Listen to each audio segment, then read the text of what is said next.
ஒண்ணு 10 ஒண்ணு பல பலவாகுது. இப்ப எப்படின்னா ஒரு மனிதர் பல மனிதர், ஒரு குடும்பம் பல குடும்பம், ஒரு ஃபேக்டரி பல ஃபேக்டரி, ஒரு பொருள் பல பொருள்.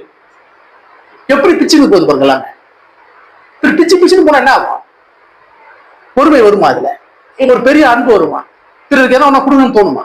இப்ப நீங்கள போறீங்க, செல்வத்துக்கு என்ன குறை இருந்தா? எல்லாரும் சொல்றாங்க எல்லாருக்கும் செல்வம், எல்லாரும் சொல்றீங்க சரி, அத கொடுக்க மாட்டாங்கன்னு சொல்றோம். ஆனா யாரு கேட்டோம்? யாரு கேட்கறோம்? யார்கிட்ட கேட்கறோம்னு என்னங்குது? ஆனா அதை கேட்க கூடாதுன்னு ஒரு சூழல் உருவாக்கி வச்சுக்கிறாங்க. பிச்சை எடுக்கிறதுன்றது ரொம்ப அருவருப்பத்தக்க செயலு. பிச்சை நம்ம இந்த ஈகை கொண்டுன்றது ரொம்ப யாரும் கேட்கக்கூடாது, யாசகம் கேட்கக்கூடாது, பண்ணக்கூடாது.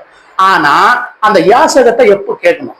இப்ப அதை சொன்னதுனால யாரும் அதை கேட்கறது இல்லை. எப்ப கேட்கறது? உடல்நிலை நல்லா இருக்கும்போது, ரொம்ப இதுவா இருக்கும்போது கேட்கறது. அவன் கஷ்டப்பட்டு உழைக்கிறான், ஏதோ ஒரு பண்றான், ஏதோ ஒரு விபத்துல ஏதோ ஆயிடுச்சுனாலோ, அவங்களுக்கு ஏதோ மனநிலை செய்யுதோ ஆனா மட்டும்தான் அவன் கேட்கணும். மத்த யாரும் கேட்கக்கூடாது. புரிஞ்சு வச்சதுனால என்ன ஆயிடுச்சு?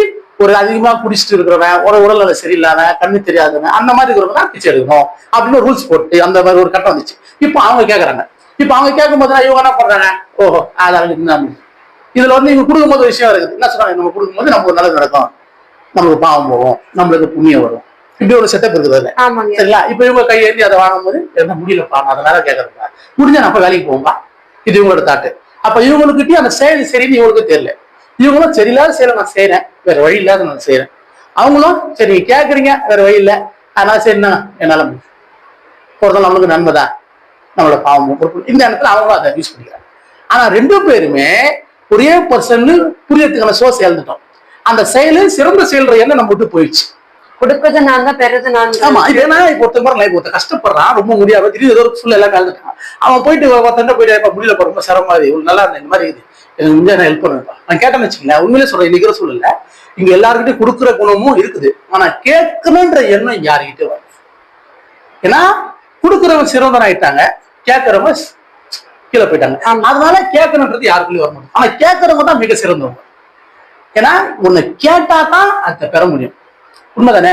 ஒரு விதை வச்சாதான் அது முளைச்சாதான் அப்புறம் மரம். எத்தவொன்னே மரமா முடியுமா? ஆகாது. புரியுதா? அப்ப விதைன்றது யாரு? கேட்டா தான் விதை வரும், அப்பதான் அது மரமாகும். இப்ப நீங்க கேட்கவே மாட்டீங்க யாரும். இப்ப நீங்களே அப்புறம் நிறைய பேர் நிறைய செலிபிரிட்டி தெரிஞ்சு இப்ப ஏன்னா இப்ப மொபைல்ல வந்து எல்லா விஷயம் காட்டுது.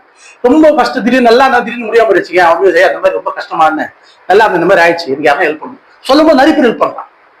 அவர் ஒன்றும் பிச்சை எடுக்கல, கை கால் ஊனமா இல்லை, சரியில்லாமலாம் இல்லை, ஆனா நல்லா இருந்தவர். திடீர்னு எனக்கு ஏதோ ஒரு காரணம் பிசினஸ் லாஸ் இதாகிடுச்சு, என்னால வாழ்க்கை நோட்டவும் இல்லை, அதனால முடிஞ்ச ஹெல்ப் பண்ணா ரொம்ப நல்லா இருக்கும். அவர் கேட்டாருன்னா கிடைக்கப்படும். நிறைய பேருக்கு அந்த மாதிரி கேட்டு நிறைய பேர் கிடைக்கப்பட்டுருது.